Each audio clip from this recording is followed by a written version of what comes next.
नमो तस् भगवतो अरहतो सम्मा सम्बुद्धस्स।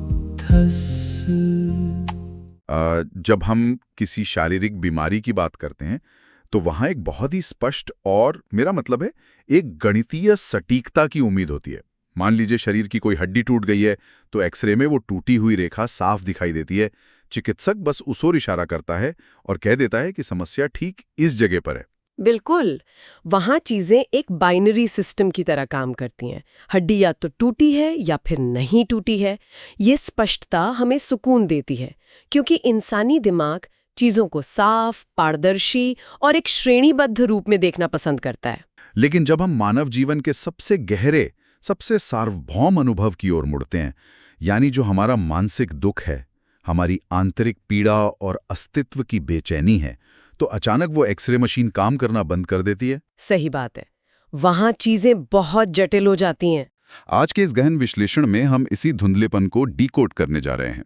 हमारा मिशन यह समझना है कि तथागत बुद्ध के जो 4 आर्य सत्य हैं, वे कोई रहस्यमयी या धार्मिक उपदेश नहीं है, बल्कि मानव चेतना को समझने और उससे मुक्ति पाने का एक विशुद्ध मनोवैज्ञानिक और चिकित्सा आधारित ढांचा है।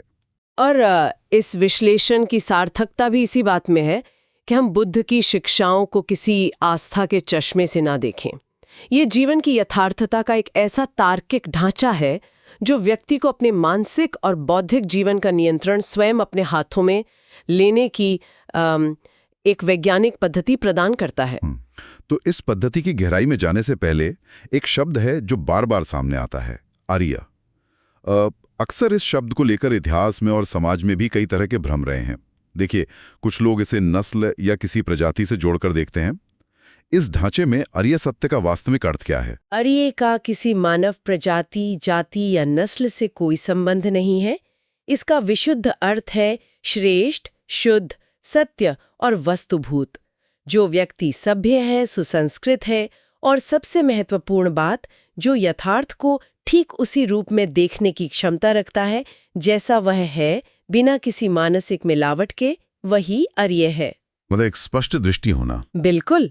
इन 4 सत्यों को आर्य सत्य इसलिए कहा जाता है क्योंकि ये मानव अस्तित्व के सर्वोच्च और अकाट्य यथार्थ को हमारे सामने रखते हैं। एक बहुत ही दिलचस्प पैटर्न उभर कर आता है इस पूरी चर्चा में।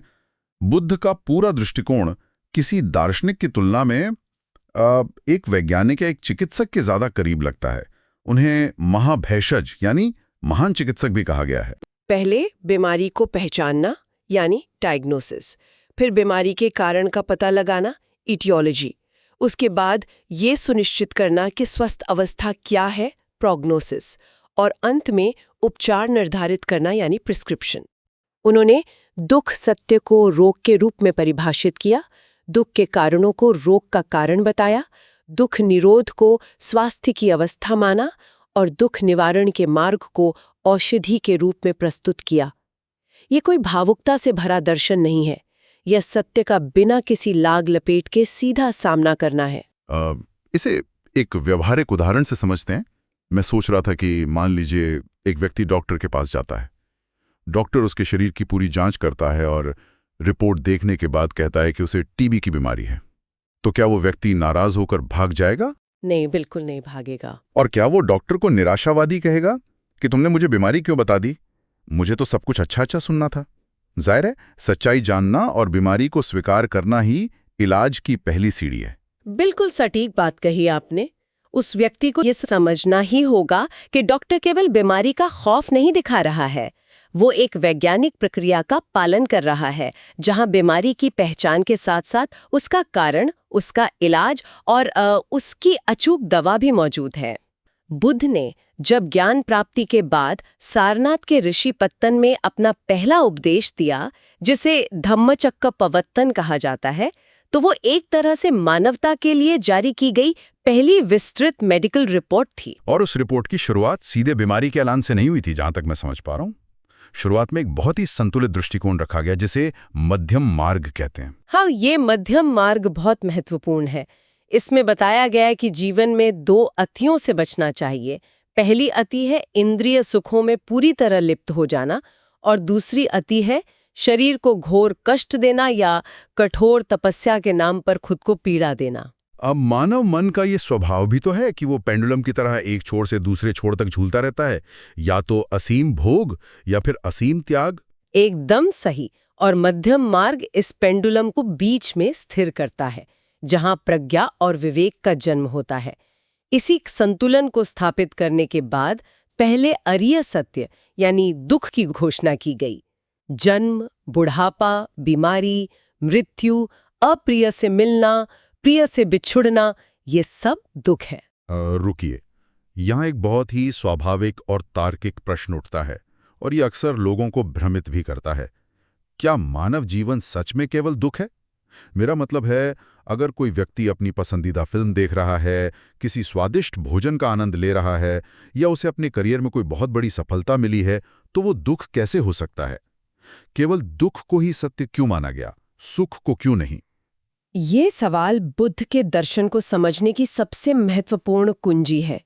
मैं इसे एक भारी बोझ के उदाहरण से समझाऊंगी। कल्पना करें, एक मजदूर अपने दाहिने कंधे पर एक बहुत भारी पत्थर उठाकर चल रहा है। वो दर्द से कराह रहा है। फिर वो अचानक उस पत्थर को दाहिने कंधे से उतारकर बाएं कंधे पर रख लेता है। तो उस क्षण उसे राहत मिलती है? बिल्कुल। उस क्षण दाहिने कंधे को जो आराम मिलता है, उसे वह सुख मान लेता है। लेकिन क्या सच में कोई नया सुख उत्पन्न हुआ है? नहीं, बोझ अभी भी वही है, केवल दर्द का स्थान बदला है। जिसे हम सांसारिक सुख कहते हैं, वो अक्सर दुख का केवल एक अल्पकालिक स्थगन होता है। तो इसका अर्थ ये हुआ कि जिस सुख को हम जीवन का अंतिम लक्ष्य मानकर दौड़ रहे हैं, वो दरअसल स्थायी है ही नहीं। उसकी मूल प्रकृति अनित्य है। अनित्य है, हाँ। और जो चीज अस्थायी है, उसके साथ हमेशा ये खौफ जुड़ा रहता है कि वो किसी भी क्षण छिन जाएगी।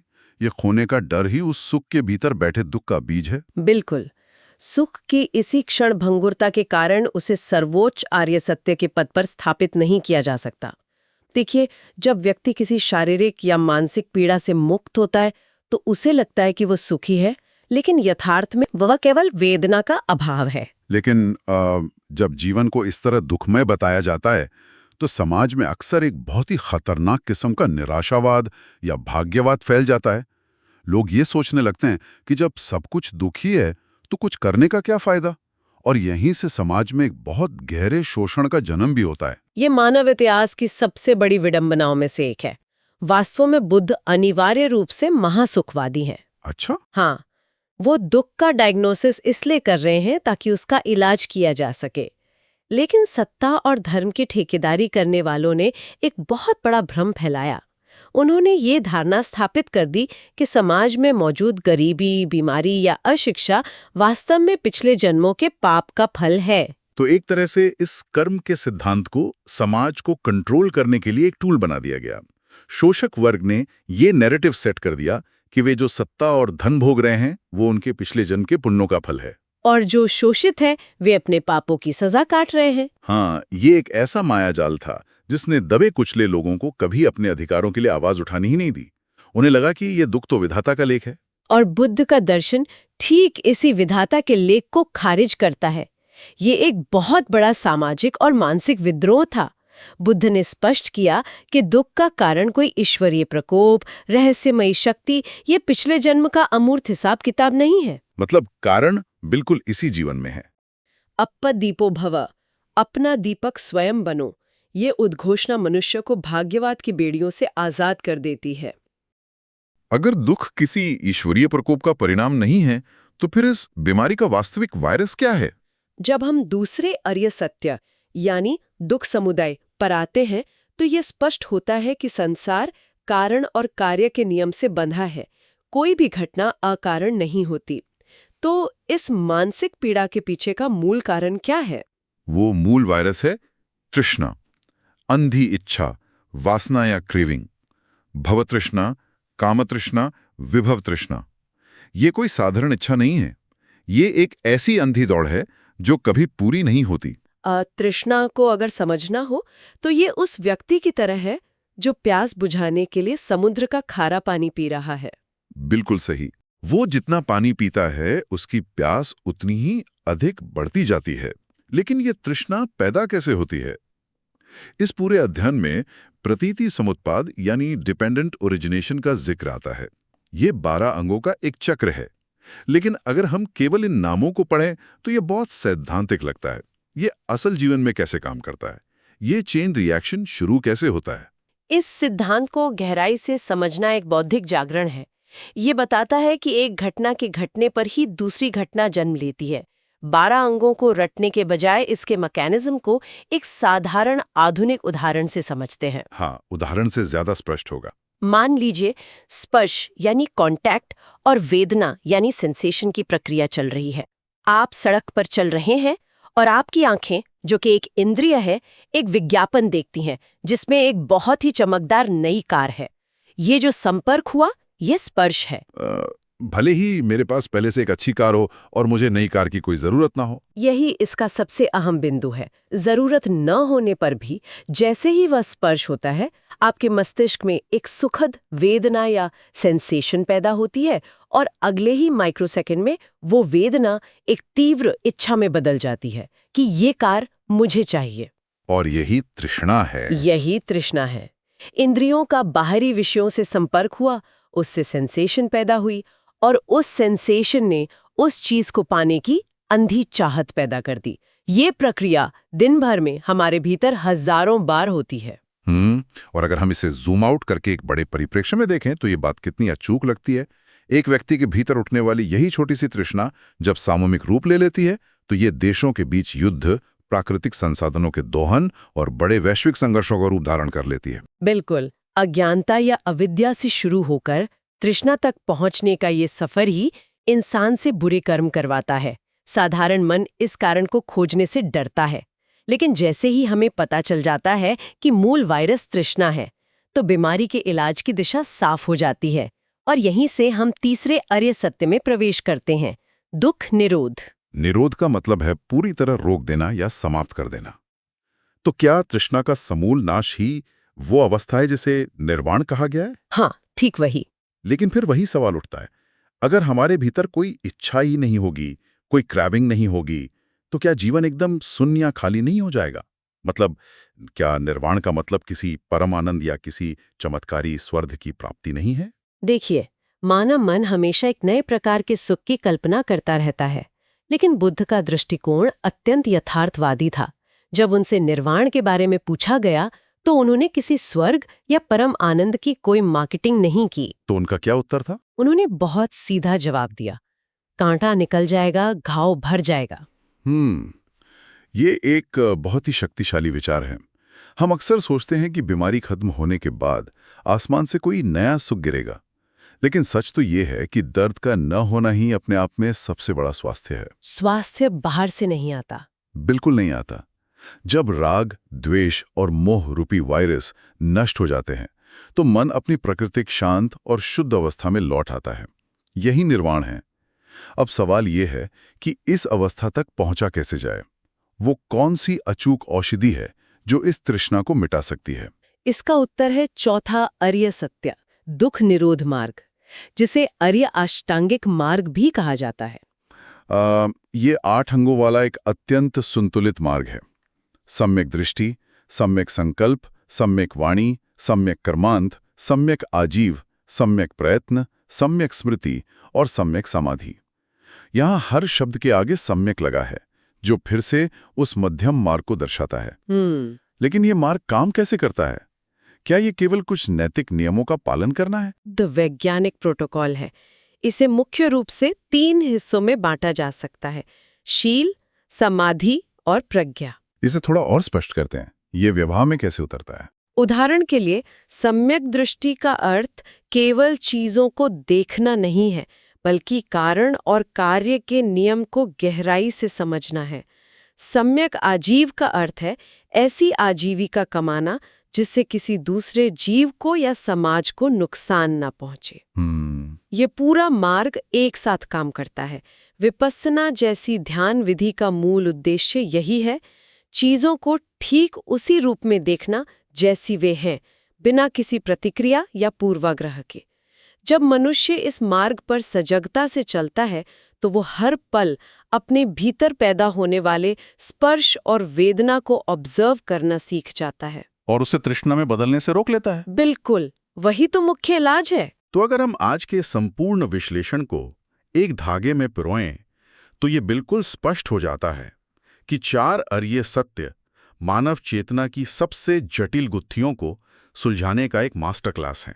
ये दर्शन किसी बाहरी शक्ति के सामने घुटने टेकने की बात नहीं करता। बिल्कुल नहीं।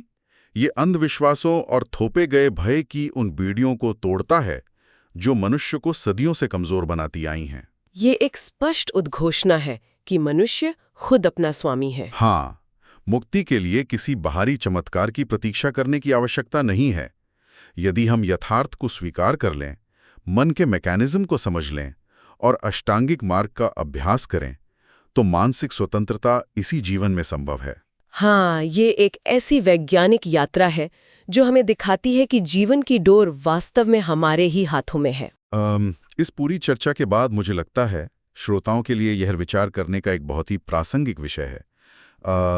हमने अभी बात की कि कैसे हमारी इंद्रियों का किसी विषय से स्पर्श होता है, जिससे वेदना और अंततः तृष्णा पैदा होती है।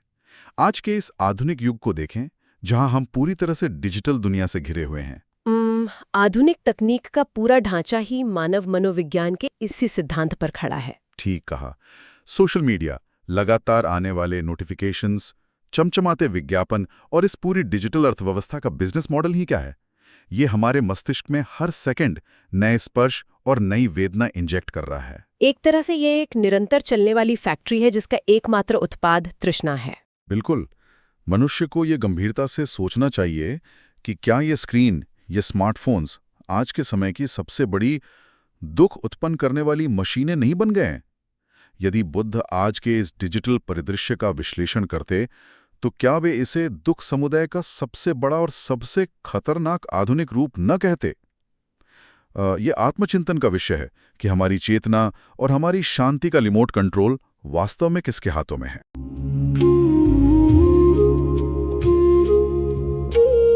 इतिपिसो भगवा अरहं सम्मा सम्बुद्धो विद्याचरण संपन्नो सुगतो